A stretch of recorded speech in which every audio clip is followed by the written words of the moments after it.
وبركاته. بسم الله الرحمن الرحيم. إن الحمد لله. أما بعد فإن أصدق الحديث كتاب الله وأحسن الهدي هدي محمد صلى الله عليه وسلم وشر الأمور محدثاتها وكل محدثة بدعة وكل بدعة ضلالة وكل ضلالة في النار. கண்ணியத்துக்குரிய அல்லாஹ்வின் அடியார்களே, அல்லாஹ் ரப்புல் ஆலமீன் எப்படி அவனுடைய அருளால் அவனுடைய நாட்டத்தால் இந்த நாட்டிலே அல்லாஹ் என்னையும் உங்களையும் அல்லாஹுடைய இல்லத்தில் ஒன்று சேர்த்தானோ, அதுபோன்று அல்லாஹ் ரப்புல் ஆலமீன் எம்மை ஜன்னத்துல் ஃபிர்தௌஸில் ஒன்று சேர்ப்பானாக. அதிலும் குறிப்பாக அல்லாஹுடைய தூதர் முஹம்மது ரசூலுல்லாஹ் ஸல்லல்லாஹு அலைஹி வஸல்லம் அவர்களோடும் அவர்களுடைய தோழர்களோடும் அல்லாஹ் என்னையும் உங்களையும் உலக முஸ்லிம்களையும் ஒன்று சேர்ப்பானாக. கஸ்வத் பத்ர், பத்ருடைய போர்க்களம். கண்ணியத்துக்குரியவர்களே, அல்லாஹுடைய தூதர் முஹம்மது ரசூலுல்லாஹ் ஸல்லல்லாஹு அலைஹி வஸல்லம் அவர்களுடைய சீராவை பொறுத்தவரை முஸ்லிம்களாகிய எமக்கு அந்த சீராவை அறிந்து கொள்வது கடமை. அந்த சீராவை அறிந்து கொள்வது எப்படி கடமையோ அதைவிட மேலான கடமை அந்த சீராவிலிருந்து படிப்பினை பெற்று எம்முடைய வாழ்வை மாற்றுவது. கதைகளை கேட்டு வரலாறுகளை கேட்டு நினைவில் வைத்துக் கொள்வதால் எந்த பலனும் இல்லை, அதில் எந்த ஒரு பலனையும் எதிர்பார்ப்பதும் முடியாது. சீராவை படிப்பதுடைய நோக்கம் ரசூலுல்லாஹி ஸல்லல்லாஹு அலைஹி வஸல்லம் அவர்களுடைய வரலாற்றை அறிந்து கொள்வதன் நோக்கம் இந்த வரலாற்றின் மூலமாக எம்முடைய வாழ்வை ரசூலுல்லாஹி ஸல்லல்லாஹு அலைஹி வஸல்லம் வழிகாட்டிய முறையில் அமைத்துக் கொள்வது மட்டும்தான். அல்லாஹ் இந்த உறுதியில் இந்த நினைவில் எமக்கு அல்லாஹ் தெளிவை கொடுத்து அதை வாழ்வில் பின்பற்றக்கூடிய வாய்ப்பை தருவானாக. நேரடியாக பத்ருடைய போர்க்களத்தில் நுழைவோம். நேரம் குறைவாக இருப்பதால் ஆதாரங்களை எம்மால் எந்த புத்தகத்திலிருந்து எடுக்கப்பட்டது, இதனுடைய தரம் என்ன என்பதையெல்லாம் விளக்க முடியாது. இன்ஷா அல்லாஹ் சொல்லுகின்ற அனைத்தும் எம்முடைய அறிஞர்களால் சஹீஹுடைய தரத்தில் கூறப்பட்ட நபிமொழிகளும் வரலாற்று நிகழ்வுகளும் மட்டும்தான் இந்த உரையின் சுருக்கமாக எமக்கு கொடுக்கப்படும். அல்லாஹ் அதில் எமக்கு தெளிவை தரட்டும். பத்ருடைய போர்க்களம் இஸ்லாமிய மார்க்கத்தில் நடந்த முதல் போர்க்களம். ஆனால் ரசூலுல்லாஹி ஸல்லல்லாஹு அலைஹி வஸல்லம் அவர்களுக்கு மதீனாவுடைய வாழ்க்கையில் ஜிஹாதுடைய கடமை வந்ததற்கு பிறகு போர் செய்வதற்கான அனுமதி அல்லாஹ்வின் புறத்திலிருந்து கொடுக்கப்பட்டதற்கு பிறகு முதல் போர்க்களமாக பத்ர் கருதப்பட்டாலும் அதற்கு முன்னாலும் சில போர்க்களங்கள் இஸ்லாமிய வரலாற்றில் நடந்திருக்கிறது. இஸ்லாமிய வரலாற்றில் சராயாக்கள், கஸ்வாக்கள், கஸவாத் என்று இரண்டு வகையான போர்க்களங்கள் உண்டு. சராயாக்கள் என்றால் படைகள் ரசூலுல்லாஹி ஸல்லல்லாஹு அலைஹி வஸல்லம் கலந்து கொள்ளாமல், அடிக்கடி கேள்வி கேட்ப, நல்ல ஞாபகம் வச்சுக்க சொல்றதெல்லாம், ரசூலுல்லாஹி ஸல்லல்லாஹு அலைஹி வஸல்லம் கலந்து கொள்ளாமல் ரசூலுல்லாஹுவால் அனுப்பப்படுகின்ற படைகள் சராயாக்கள் என்று சொல்லப்படும். சரியா? கஸவாத், கஸ்வா என்றால் ரசூலுல்லாஹி ஸல்லல்லாஹு அலைஹி வஸல்லம் நேரடியாக கலந்து கொண்ட போர்க்களங்கள். ரசூலுல்லாஹுவே படை தளபதியாக இருந்து படையை வழிநடத்திய போர்க்களங்களுக்கு கஸ்வா என்று வரலாற்றிலே சொல்லப்படும். சராயாக்கள், சரியாக்கள் ரசூலுல்லாஹுவால் அனுப்பப்படுகின்ற படைகள். எத்துணை சராயாக்கள் இஸ்லாமிய வரலாற்றில் நடந்திருக்கிறது, எத்துணை போர்க்களங்கள் ரசூலுல்லாஹுவால் நேரடியாக கலந்து கொள்ளப்பட்டு நடந்திருக்கிறது. யாருக்கு தெரியும்? எத்துணை போர்க்களங்கள் இஸ்லாமிய வரலாற்றில் ரசூலுல்லாஹ் நேரடியாக கலந்து கொண்டது யாருக்கு தெரியும்?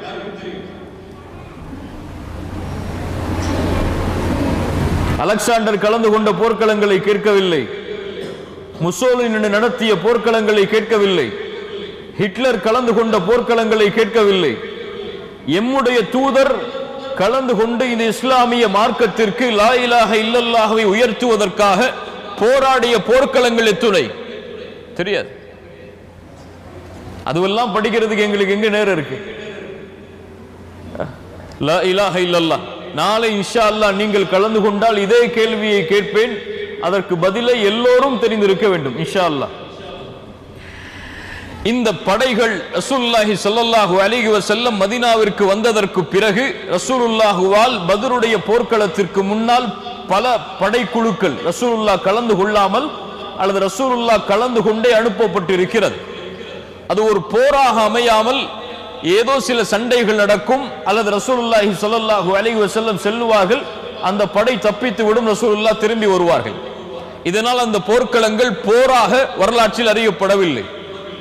பத்ருக்கு முன்னால் நடந்த கஸ்வாக்களில் ரசூலுல்லாஹ் கலந்து கொண்டு நடத்திய போர்க்களங்களில் மிக முக்கியமானது கஸ்வத்துல் உஷைரா.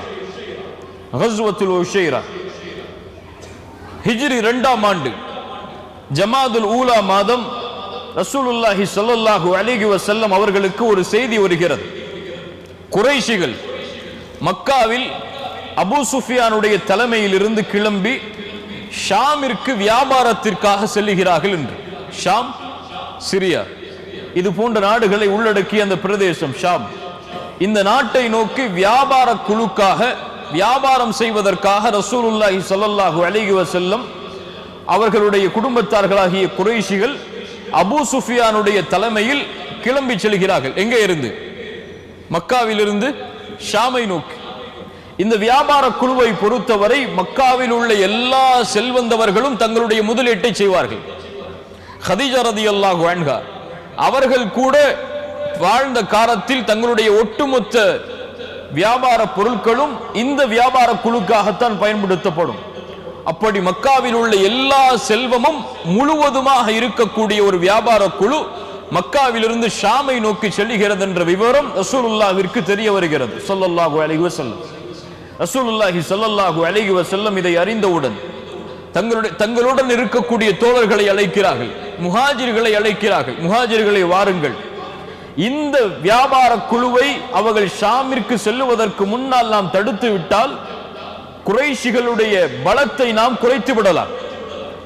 முழுவதுமான செல்வமும் எம்முடைய கரத்தில் வந்தால் குறைஷிகள் தோல்வியை அடைந்து விடுவார்கள். அதனால் இந்த வியாபார குழுவை தடுப்பதற்காக நாம் பயணிப்போம் என்று ரசூலுல்லாஹி ஸல்லல்லாஹு அலைஹி வஸல்லமுடைய தலைமையில் 100 சஹாபாக்கள் அல்லது 150 சஹாபாக்கள் கிளம்பி ஷாமுடைய வழியில் பயணிக்கிறார்கள், உஷைரா என்ற இடம் வரை. ஆனால் இந்த இடத்தை அல்லாஹ்வுடைய தூதர் அடைவதற்கு முன்னதாகவே அபூ சுஃபியானுடைய வியாபார குழு இந்த இடத்தை கடந்து ஷாமை நோக்கி செல்ல ஆரம்பித்து விட்டது.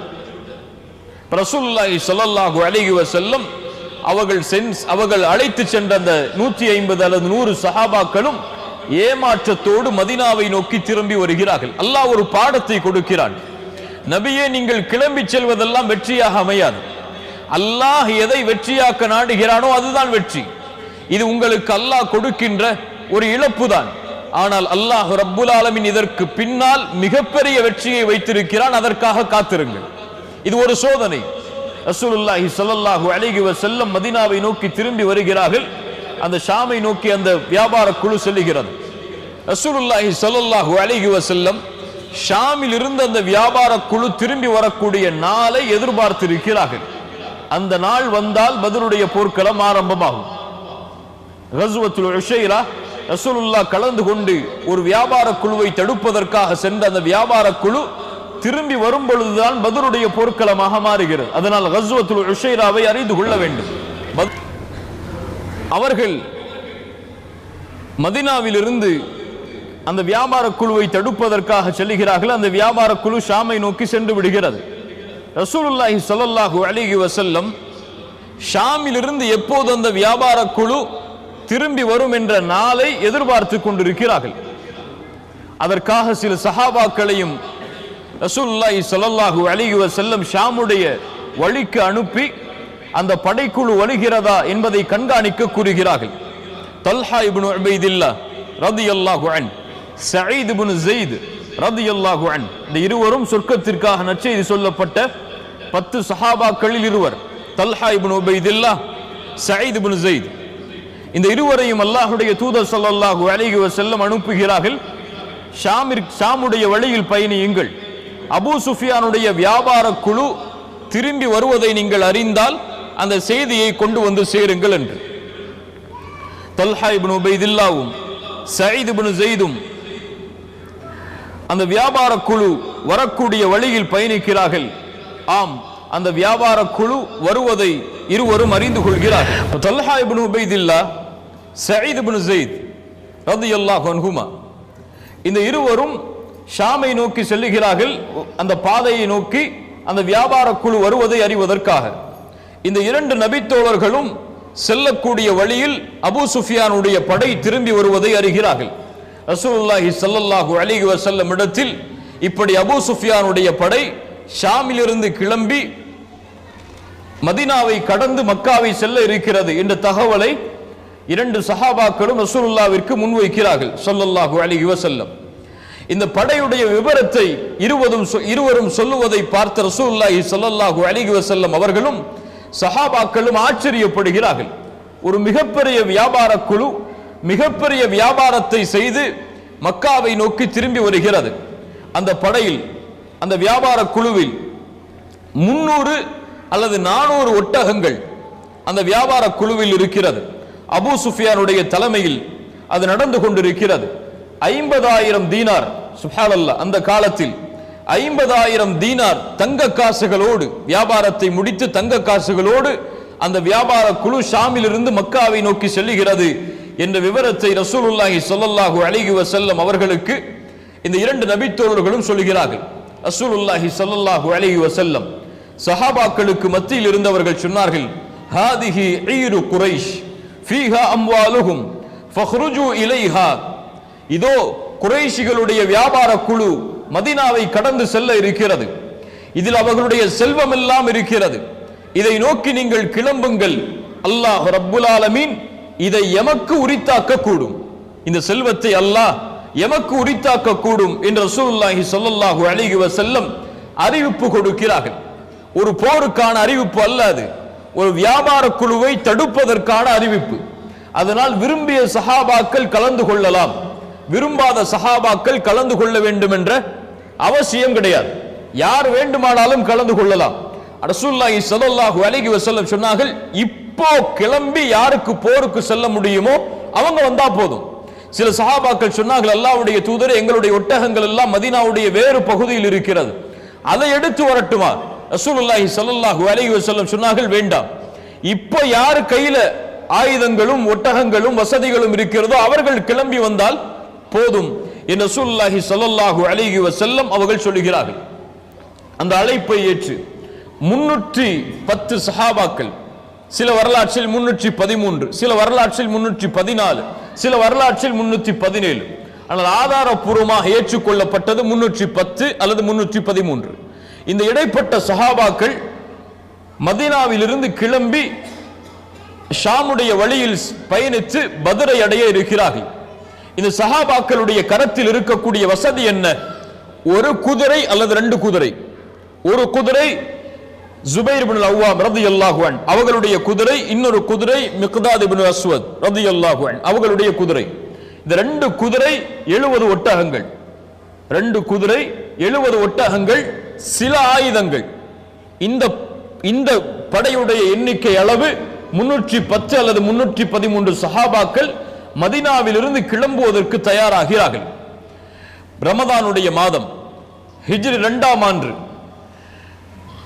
12வது நாள், ரமதானுடைய 12வது நாளில் ரசூலுல்லாஹி ஸல்லல்லாஹு அலைஹி வஸல்லம் மதீனாவிலிருந்து இந்த படையோடு கிளம்புகிறார்கள். மதீனாவில் தொழுகை நடத்துவதற்காக மதீனாவுடைய அமீராக ரசூலுல்லாஹி ஸல்லல்லாஹு அலைஹி வஸல்லம் உம்மு மக்தூமை ரலியல்லாஹு அன்ஹா, கண் தெரியாத அந்த நபித்தோழரை ரசூலுல்லாஹி ஸல்லல்லாஹு அலைஹி வஸல்லம் நியமிக்கிறார்கள். 70 ஒட்டகங்கள், ஒரு ஒட்டகத்திற்கு 3 பேர் என்று ரசூலுல்லாஹி ஸல்லல்லாஹு அலைஹி வஸல்லம் பிரிக்கிறார்கள். சுப்ஹானல்லாஹ். ரசூலுல்லாஹ் அந்த படையின் தளபதி, படையை வழிநடத்தக்கூடியவர். நான் நபி என்பதால் ரசூலுல்லாஹி ஸல்லல்லாஹு அலைஹி வஸல்லம் எனக்கு ஒரு ஒட்டகத்தை ஒதுக்கி விடுங்கள் என்று கேட்கவில்லை. என்னோடு தோழமை கொள்வதற்கு 2 பேர் வாருங்கள், 2 நபி தோழர்கள் வாருங்கள். அலி இப்னு அபி தாலிப் ரலியல்லாஹு அன்ஹு அவர்களும் அபூ லுபாபா ரலியல்லாஹு அன்ஹு, இந்த 2 நபி தோழர்களும் ரசூலுல்லாஹ்வுடைய பயண தோழர்களாக பத்ர் வரை ஆகிறார்கள். ஒரு ஒட்டகம் ரசூலுல்லாஹி ஸல்லல்லாஹு அலைஹி வஸல்லம், அபூ லுபாபா, இன்னொரு நபி தோழர் அலி இப்னு அபி தாலிப் ரலியல்லாஹு அன்ஹு. ரசூலுல்லாஹி ஸல்லல்லாஹு அலைஹி வஸல்லம் முதலில் அந்த ஒட்டகத்தில் மேல் ஏறி கொஞ்ச தூரம் பயணிக்கிறார்கள். மறுபடியும் இறங்கி வரும் பொழுது அந்த இரண்டு நபித்தோர்கள் என்ன சொல்லுவார்கள்? யா ரசூலுல்லாஹ், நீங்கள் இறங்கி விட்டீர்களா, நாங்கள் ஏறுகிறோம் என்று சொல்வார்களா? ரசூலுல்லாஹ்வை நடக்க வைத்து அந்த சஹாபாக்கள் மேலே ஏறி வர முடியுமா? அதை அவர்கள் விரும்புவார்களா? அந்த இரண்டு சஹாபாக்களும் சொன்னார்கள், யா ரசூலுல்லாஹ், நீங்களே மேலே ஏறி வாருங்கள், நாங்கள் நடந்து வருகிறோம் ஸல்லல்லாஹு அலைஹி வஸல்லம். ரசூலுல்லாஹி ஸல்லல்லாஹு அலைஹி வஸல்லம் அந்த இருவரையும் பார்த்து சொன்னார்கள், சுப்ஹானல்லாஹ், மா அன்துமா பி அக்வா மின்னி. அந்த அரபி மொழியின் விளக்கம் என்னவென்றால், நீங்கள் என்னை விட பலசாலிகள் கிடையாது, வயதில் உங்களை விட நான் மூத்தவன், என்னை விட நீங்கள் பலசாலிகளும் கிடையாது, உங்களுக்கு கிடைக்கக்கூடிய கூலியிலிருந்து நான் தேவையற்றவரும் கிடையாது. புரியுதா? நீங்கள் என்னை விட பலசாலிகளும் கிடையாது, உங்களுக்கு நீங்கள் நடந்து செல்வதால் கிடைக்கிறது இந்த கூலி, இந்த கூலியிலிருந்து தேவையற்றவனும் நான் கிடையாது, எனக்கு இந்த கூலி வேண்டும், நீங்கள் மேலே ஏறுங்கள், நான் நடந்து வருகிறேன். அல்லாஹு அக்பர். ரசூலுல்லாஹி ஸல்லல்லாஹு அலைஹி வஸல்லம் உடைய அந்த தன்மையை பாருங்கள். ரசூலுல்லாஹி ஸல்லல்லாஹு அலைஹி வஸல்லம் மதீனாவில் இருந்து கிளம்புகிறார்கள் 313 சஹாபாக்களோடு, 2 குதிரையோடு, 70 ஒட்டகங்களோடு, சில ஆயுதங்களோடு இப்படியே பயணம் அமைந்து கொண்டு இருக்கிறது. ஷாமிலிருந்து கிளம்பி வருகின்ற அபூ சுஃபியான் மிகவும் நுட்ப அறிவு கொண்டவர், மிக திறமைசாலி. அவரும் மதீனாவை கடந்து செல்லும் பொழுது முஹம்மது ரசூலும் அவர்களுடைய தோழர்களும் எம்மை தாக்க கூடும் என்பதை அறிந்து அவரும் விசாரிக்கிறார். சில மனிதர்களை சந்தித்து கேட்கிறார். மஜித் இப்னு அம்ர் என்ற ஒரு அரபியை சந்திக்கிறார். சந்தித்து கேட்டார், அபூ சுஃபியான், இங்கே யாராவது எங்களை கண்காணிப்பதை, யாராவது இந்த வழியில் வந்ததை நீங்கள் பார்த்தீர்களா? அப்போது அவர் சொன்னார், மஜிதி, ஆம், இருவர் வந்தார்கள், அதோ அங்கே இருக்கிறது ஒரு தடாகம், அதற்கு அருகிலே தங்களுடைய வாகனத்தை நிறுத்தி தண்ணீர் எடுத்து சென்றார்கள். யார் அந்த இருவர்? தல்ஹா இப்னு உபைதுல்லாஹ், சயீத் இப்னு ஸைத், ரசூலுல்லாஹி ஸல்லல்லாஹு அலைஹி வஸல்லம் அனுப்பிய அந்த 2 நபி தோழர்கள். அபூ சுஃபியான் அங்கே செல்கிறார். அந்த இருவரும் அமர்ந்த இடத்தில், அந்த இருவருடைய வாகனமும் அமர்ந்த இடத்தை நோக்கி செல்கிறார். அங்கே பார்த்தால் கழிவுகள் இருக்கிறது. அதை கொஞ்சம் கையால் கொஞ்சம் நகர்த்தி பார்த்தார். பேரித்த மரத்துடைய அந்த கொட்டைகள் அதில் இருந்தது. அறிந்து கொண்டார் அபூ சுஃபியான், இது மதீனாவில் உள்ள ஒட்டகத்துடைய பேரித்த கொட்டைகள் என்று. சுப்ஹானல்லாஹ், அவருடைய அறிவு அப்படித்தான். உடனடியாக சொன்னார், குறைஷிகளுடைய இந்த வியாபார குழுவை தடுப்பதற்காக ரசூலுல்லாஹும் அவர்களுடைய தோழர்களும் திட்டம் தீட்டி விட்டார்கள். உடனடியாக இந்த செய்தியை மக்காவில் இருக்கக்கூடிய குறைஷிகளுக்கு அனுப்பி அவர்களை அழைத்து எம்முடைய வியாபார குழுவையும் எம்மையும் நாம் பாதுகாக்க வேண்டும்.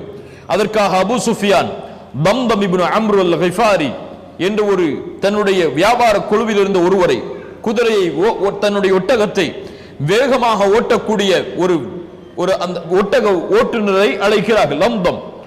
தம்தமை அழைத்து சொல்கிறார்கள், தம்தமே, உனக்கு கொஞ்ச நாள் தான் அவகாசம், அதற்குள் எப்படியாவது மக்காவில் சென்று அபூ சுஃபியானை, அபூ ஜஹலை அல்லது அபூ லஹபை அவர்களுக்கு இந்த செய்தியை அறிவித்து அந்த ஒட்டுமொத்த குறைஷிகளையும் அழைத்து மதீனாவை நோக்கி வந்துவிடு. எம்மை நாம் பாதுகாக்க வேண்டும், எம்முடைய உயிரை நாம் பாதுகாக்க வேண்டும், எம்முடைய செல்வத்தையும் நாம் பாதுகாக்க வேண்டும். தம்தம் விரைகிறார் மக்காவை நோக்கி. மிக வேகமாக சென்று 2 நாளில் மதீனாவுடைய பாதையில் மக்காவை சென்றடைகிறார். செல்லக்கூடிய வழியில் தம்தம் மக்காவை அடைந்தவுடன் தன்னுடைய ஒட்டகத்துடைய மூக்கை அறுக்கிறார், சப்தமிடுகிறார், தன்னுடைய சட்டையை கிழிக்கிறார். அழைத்து சொன்னார், யா மஅஷர குரைஷ், ஆபத்து வந்து விட்டது குறைஷிகளே, உங்களுடைய செல்வம் எல்லாம் அபூ சுஃபியான் இடத்தில் இருக்கிறது. அபூ சுஃபியானையும் அவருடைய வியாபார குழுவையும் முஹம்மதும் ஸல்லல்லாஹு அலைஹி வஸல்லம் அவர்களுடைய தோழர்களும் தடுக்க பார்க்கிறார்கள். நீங்கள் மட்டும் வரவில்லை என்றால் அவர்கள் அழிந்து விடுவார்கள். அல் கௌஸ், உதவி என்று அழைக்கிறார். இதை மக்காவில் உள்ள குறைஷிகள் எல்லாம், காஃபிர்கள் எல்லாம் செவிமடுக்கிறார்கள். அப்படியா, முஹம்மதினுடைய படையை தடுக்க பார்க்கிறாரா? இப்னு ஹதரமி என்ற ஒரு முன்னால் அனுப்பப்பட்ட ஒரு வாணிப குழுவை அப்போது அவர்கள் தடுத்தார்களே, அது போன்று இந்த வியாபார குழுவை அவர்கள் தடுத்து விடலாம் என்று எண்ணிக்கொண்டார்களா? ஒருபோதும் முடியாது. குறைஷிகள் உயிரோடு இருக்கும் வரை அதை நாங்கள் அனுமதிக்க மாட்டோம் என்று எல்லா குறைஷிகளும் ஒன்று சேருகிறார்கள் அபூ ஜஹலுடைய தலைமையில். அபூ ஜஹல் அத்துணை குறைஷிகளையும் ஒன்று சேர்க்கிறான். 1300 குறைஷி காஃபிர்கள் ஒன்று சேர்ந்து மக்காவில் இருந்து மதீனாவுடைய பாதையில் பயணிக்க தயாராகிறார்கள். அவர்களுடைய படையில் 100 குதிரைகள் இருக்கிறது. ஒட்டகங்களுடைய எண்ணிக்கை கணக்கிட முடியாதது. ஒரு நாளைக்கு 9-10 ஒட்டகங்களை அறுத்து சாப்பிடுவார்கள். அவ்வளவு ஒட்டக எண்ணிக்கை அவர்களிடத்தில் இருக்கிறது. 100 குதிரைகளோடு, எல்லோரும் கவச ஆடைகள் ஆயுதங்களோடு மிகப்பெரிய படை 1300 காஃபிர்கள் மக்காவில் இருந்து மதீனாவுடைய பாதையில் பயணிக்க தயாராகிறார்கள். அபூஜஹலுடைய தலைமையில். அபூ சுஃபியான் தன்னுடைய வழியை மாற்றி எப்படியாவது மக்காவை சென்றடைய முடியுமா என்று யோசிக்கிறார். ஆம், ஜித்தாவுடைய வழியாக மக்காவை சென்றடையக்கூடிய மதீனா வழியாக வராமல் ஜித்தாவுடைய வழியில் பின்புறமாக வந்து மக்காவை அடையக்கூடிய வழியை அபூ சுஃபியான் கண்டுபிடித்து அந்த வழியாக தன்னுடைய பாதையை மாற்றி பயணிக்கிறார். அபூ சுஃபியான் செல்லக்கூடிய வழியில் முஹம்மது ரசூலும் அவர்களுடைய தோழர்களும் எம்மை கண்டுபிடிக்க முடியாது என்பதை உணர்ந்து குறைஷிகளுக்கு மீண்டும் கடிதம் எழுதுகிறார். நாங்கள் பாதுகாப்போடு இருக்கிறோம், எங்களை நீங்கள் பாதுகாக்க வர வேண்டாம், மக்காவிலேயே தங்கி இருங்கள், நாங்கள் வேறு பாதையில் பயணித்து மக்காவை வந்தடைய இருக்கிறோம். அபூஜஹலுடைய கையில் இந்த கடிதம் கிடைக்கிறது. அபூஜஹல் அதை வாங்கியவுடன் சொன்னான், ஒருபோதும் நாங்கள் திரும்ப முடியாது, எப்படியாவது முஹம்மதையும் அவர்களுடைய தோழர்களையும் ஒரு பயமாவது நாம் காட்ட வேண்டும். அரபுகள் யார் என்பதை அவர்கள் தெரிய வேண்டும். அங்கே செல்வோம், மது அருந்துவோம், அடிமை பெண்களை ஆட விடுவோம், இப்படி எம்முடைய பொழுதுகளை கழித்து எம்முடைய படையுடைய பயத்தை அவர்களுக்கு உருவாக்குவோம் என்று அபூஜஹல் தன்னுடைய திமிரை வெளிக்கொண்டு வருகிறான். மிகப்பெரிய குறைஷி தலைவர்கள் எல்லாம் தடுக்கிறார்கள். அபூஜஹலே, இது எமக்கு தேவை கிடையாது, அவர்கள் விலகிவிட்டார்கள், எம்முடைய வியாபார குழு பாதுகாக்கப்பட்டு விட்டது, இனிமேல் அவர்களோடு போராடி நாம் என்ன செய்ய போகிறோம்? அவர்கள் யார்? எம்முடைய குடும்பத்தார்கள், அவர்கள் இறந்தால் நாம் எம்முடைய குடும்பத்தார்களை இழந்ததற்கு தான் அதற்கு சமம் என்று அபூஜஹலை சமாதானப்படுத்துகிறார்கள். ஆனால் அபூஜஹல் சமாதானம் ஆகுவதாக தெரியவில்லை. கண்டிப்பாக மதீனாவை நோக்கி பயணித்து போரை சந்தித்தே ஆக வேண்டும் என்பதில் அபூஜஹல் உறுதியாக இருக்கிறான். மக்கா காஃபிர்களில் குறைஷிகளில் பனு ஜுஹ்ராவுடைய கோத்திரத்தார்கள், இவர்களில் அஹ்னஸ் இப்னு ஷுரைக், அந்த பனு ஜுஹ்ராவுடைய கோத்திரத்துடைய தலைவர் அல் அஹ்னஸ், இவர் மட்டும் சொல்லுகிறார், எங்களால் இந்த போரில் கலந்து கொள்ள முடியாது, எங்களுடைய படைக்குழுவை அழைத்து நாங்கள் திரும்ப செல்கிறோம் மக்காவை நோக்கி. 300 பேரை அழைத்து பனு ஜுஹ்ராவுடைய கோத்திரத்தார்களில் இருந்து அல் அஹ்னஸ் மக்காவை நோக்கி திரும்புகிறார். அப்போ 1300ல 300 போனா எத்தனை? 1000 பேர். 1000 குறைஷி காஃபிர்களோடு முஷ்ரிக்குகளோடு அபூஜஹலுடைய தலைமையில் மதீனாவை நோக்கி ஒரு படை கிளம்புகிறது. ரசூலுல்லாஹி ஸல்லல்லாஹு அலைஹி வஸல்லம் அவர்களும் மதீனாவில் இருந்து மக்காவுடைய பாதையில் பயணித்து வருகிறார்கள். அபூ சுஃபியான் மக்காவை நோக்கி தன்னுடைய வியாபார குழுவோடு பாதுகாப்போடு பயணிக்க ஆரம்பித்து விடுகிறார். ரசூலுல்லாஹி ஸல்லல்லாஹு அலைஹி வஸல்லம் அவர்களுக்கு அபூஜஹலுடைய அந்த போர் செய்ய வேண்டும் என்ற அந்த வெறி தெரிய வருகிறது. ரசூலுல்லாஹி ஸல்லல்லாஹு அலைஹி வஸல்லம் வியாபார குழுவை தடுப்பதற்காக அழைத்து வந்த அந்த சஹாபாக்களிடத்தில் ஆலோசனை செய்ய வேண்டும் என்ற ஒரு நிகழ்விற்கு வருகிறார்கள். என்ன செய்வது? அபூ சுஃபியானுடைய படை தப்பித்து விட்டது, அபூஜஹல் எம்மை போர் செய்வதற்காக வந்து கொண்டு இருக்கிறார் 1000 பேரோடு, நாமும் 313 பேர். என்ன செய்வோம்? போர் செய்வோமா அல்லது திரும்பி செல்வோமா? ரசூலுல்லாஹி ஸல்லல்லாஹு அலைஹி வஸல்லம் மஷூரா செய்கிறார்கள். முதலில் முஹாஜிர்கள் தன்னோடு ஹிஜ்ரத் செய்து மக்காவில் இருந்து மதீனாவிற்கு அல்லாஹ்வுடைய முகத்தை நாடி வந்தவர்கள் அவர்களிடத்திலே கேட்கிறார்கள், உங்களுடைய ஆலோசனையை சொல்லுங்கள். அபூபக்கர் சித்திக் ரலியல்லாஹு அன்ஹு எழுந்திருக்கிறார்கள், அல்லாஹ்வுடைய தூதரே, நீங்கள் எதை முடிவெடுக்கிறீர்களோ அதை நாங்களும் ஏற்றுக்கொள்வோம். உமர் இப்னு கத்தாப் எழுந்திருக்கிறார்கள், அல்லாஹ்வுடைய தூதரே, உங்கள் முடிவு ஏதோ அதுதான் எங்களுடைய முடிவு. போர் என்றால் போர், திரும்பி செல்வோம் என்றால் திரும்பி செல்வோம். மிக்தாத் இப்னுல் அம்ர் ரலியல்லாஹு அன்ஹு, மூன்றாவது குறைஷி, மூன்றாவது முஹாஜிர் எழுந்திருக்கிறார். இந்த மூவர் முஹாஜிர்கள் மக்காவில் இருந்து மதீனாவிற்கு ஹிஜ்ரத் செய்தவர்கள். மிக்தாத் இப்னு அம்ர் ரலியல்லாஹு அன்ஹு சொன்னார்கள், யா ரசூலல்லாஹ், இம்தி மா அராக அல்லாஹ், அல்லாஹ் உங்களை எப்படி வழிகாட்டுகிறானோ அப்படி எங்களை அழைத்து செல்லுங்கள். நாங்கள் உங்களோடு கடைசி வரை எங்களுடைய உயிர் இருக்கும் வரையும் இருப்போம். பனு இஸ்ரவேலர்கள் மூசா அலைஹிஸ்ஸலாம் இடத்திலே சொன்னதை போன்று நாங்கள் சொல்ல மாட்டோம். மூசா அலைஹிஸ்ஸலாமை பார்த்து அந்த பனி இஸ்ரவேலர்கள் போருக்கு அழைக்கும் பொழுது சொன்னார்கள், ஃபத்ஹப் அன்த வ ரப்புக ஃபகாத்திலா, நீங்களும் உங்களுடைய ரப்பும் போருக்கு செல்லுங்கள் மூசா, நாங்கள் இங்கே காத்திருக்கிறோம் என்று. அது போன்று ஒருபோதும் நாங்கள் சொல்ல மாட்டோம். எங்களை நீங்கள் அழைத்து செல்லுங்கள் அல்லாஹ்வுடைய தூதரே, உங்களோடு எங்களுடைய உயிர் மூச்சு இருக்கும் வரை போராடுவோம். நீங்கள் எங்களை பர்குல் கிமாத், யமனுடைய ஒரு பிரதேசம், அதுவரை அழைத்து சென்றாலும் உங்களோடு நாங்கள் இருப்போம், உங்களுடைய பயணம் முடியும் வரை. முஹாஜிர்கள் அல்லாஹ்வுடைய தூதருக்கு முழுவதுமான ஒத்துழைப்பை தருகிறார்கள். ரசூலுல்லாஹி ஸல்லல்லாஹு அலைஹி வஸல்லம் அவர்களுக்கு முஹாஜிர்களை பற்றி கவலை கிடையாது. ஏன், அவர்கள் ரசூலுல்லாஹ்வுடைய ஒரு வார்த்தைக்காக ஊரை விட்டு குடும்பத்தார்களை விட்டு தனியாக வந்தவர்கள். அன்சாரிகளை பற்றி அல்லாஹ்வுடைய தூதர் ஸல்லல்லாஹு அலைஹி வஸல்லம் அவர்களுடைய முடிவு எப்படி அமையும் என்று தயக்கம் காட்டினார்கள்.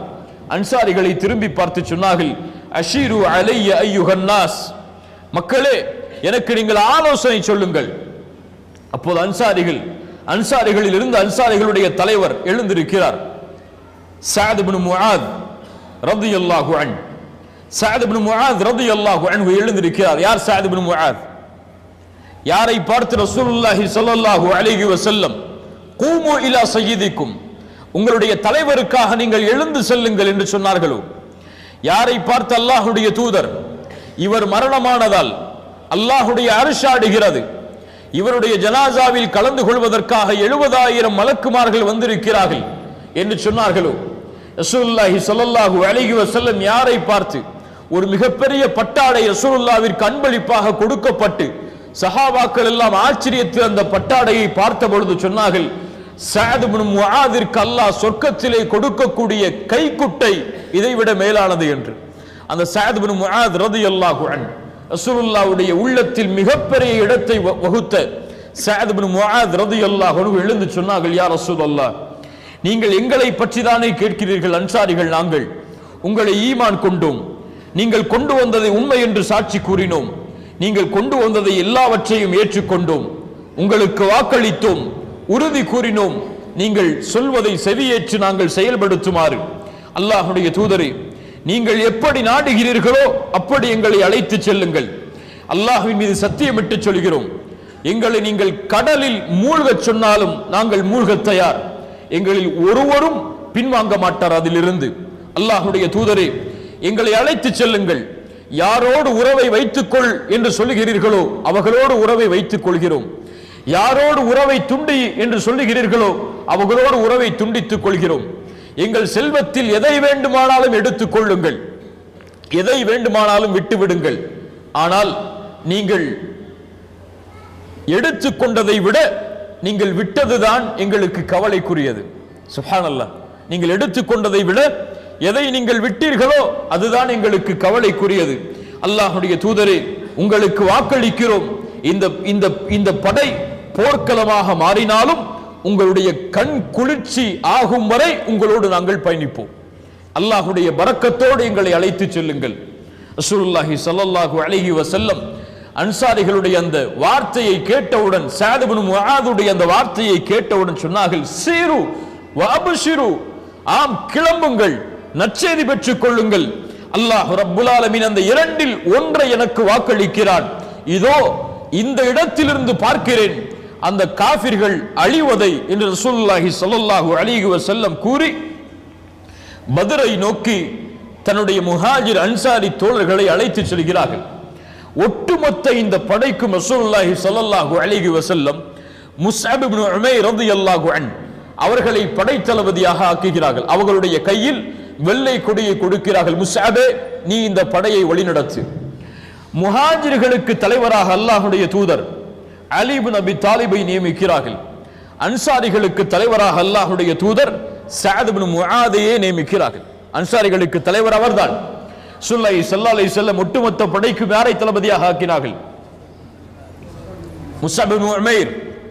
வலதுபுறம் முஹாஜிர்கள், அவர்களுக்கு யார் தலைவர்? அலி இப்னு அபி தாலிப். இடதுபுறம் அன்சாரிகள், அவர்களுக்கு யார் தலைவர்? சஅத் இப்னு முஆத் ரலியல்லாஹு அன்ஹு. இப்படி அல்லாஹ்வுடைய தூதர் ரசூலுல்லாஹி ஸல்லல்லாஹு அலைஹி வஸல்லம் இந்த மூவரையும் முன்னால் அனுப்பி தன்னோடு அபூபக்கரை ஆக்கிக் கொண்டு கொஞ்சம் பின்னால் வருகிறார்கள்.